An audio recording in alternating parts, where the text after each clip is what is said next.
Councilman Brockhaus revives San Antonio's Chick-fil-A debate. King Jay's mother defends her fiance, the man accused of killing her son. And area hotels and even a school district say the now defunct AAF owes them money. This is your Express Briefing podcast for Friday, April 12th. Subscribe to this and other free content at expressnews.com/podcasts. And get each day's top news and sports headlines delivered to your inbox at expressnews.com/newsletters. Next week, the most controversial issue of the year at City Hall, a much-criticized airport contract that excluded Chick-fil-A, will get a new airing. Thursday, Councilman Brockhaus told colleagues he will use an uncommon procedural move to get them to reconsider their previous vote to not include the restaurant. Brockhouse is running for mayor and has frequently raised the issue in his campaign, and now says he will use Robert's Rules of Order to put the contract on the calendar again and force a council vote. Last month, the city approved a concession contract to bring 9 new vendors to the San Antonio International Airport, but instructed the concession company to find a replacement for Chick-fil-A. Councilman Roberto Trevino, who proposed excluding the company, said he couldn't support its legacy of anti-LGBTQ behavior. The 6-4 vote drew swift scrutiny and national headlines, and also spawned an investigation by the Office of Texas Attorney General Ken Paxton. 4 council members, including Brockhouse, voted against the original contract and a 5th abstained. Another member, Manny Pelaez, has since said he regrets his comments about Chick-fil-A.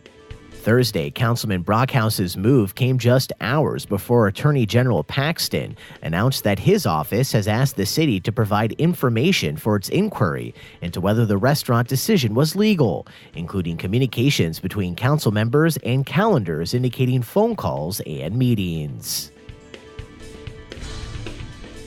Thursday, prosecutors revealed the man accused in the death of King Jade Avilas is not the boy's father, portraying him as a criminal with a violent past who purposely injured the infant. But King Jay's mother, Jasmine Gonzalez, still defends her fiance, 34-year-old Christopher Davila, who police say confessed to killing the boy and burying him in a field. During Thursday's court hearing, Davila's lawyer asked a judge to reduce his client's $1.25 million bail, but the judge agreed with the prosecutors and declined to lower Davila's bail. Jasmine Gonzalez's estranged husband, Martin Gonzalez, who is in prison in Northeast Texas, says he believes he's King Jay Davila's father. Since police arrested Christopher Davila in January, he has maintained the 8-month-old died in an accident.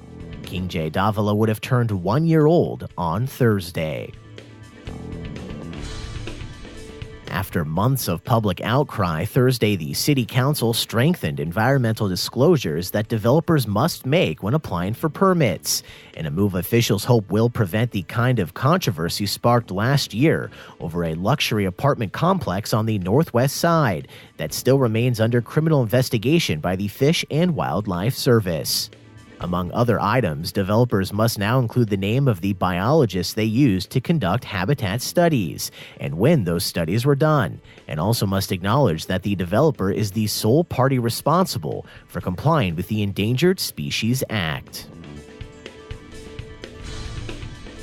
And several San Antonio hotels, a local university, and at least one school district say they're stuck with unpaid bills for hundreds of thousands of dollars in the wake of the sudden collapse of the Alliance of American Football.